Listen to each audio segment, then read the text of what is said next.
Коңурук, храп. Эмне үчүн коңурук тартат? Бул сиздин бооруңузга байланыштуу болот. Боордо проблема бар болсо, жировой гепатозбу, гепатитпи, токсический гепатитпи, лекарственный гепатитпи, кыскасы сиздин бооруңуз кыйналган мезгилде тилдин основасы деп коет.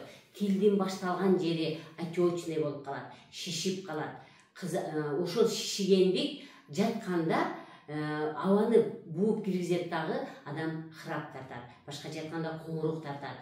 Мындан тышкары жаа муундары дагы жабыркап калат. Демек, сиз коңуруктан кутулам десеңиз, бооруңуз менен иштеңиз. Бооруңузга висцерал массажын жасаңыз.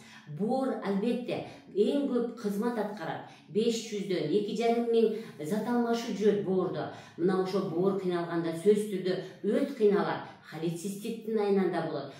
Боор кыйналганда сөзсүз түрдө дуоденит болот. 12 чеги дагы жабыркайт. Демек, сиз курсагыңызга массаж жасоо менен коңуруктан арыласыз. Сөзсүз түрдө массажды жасаңыз.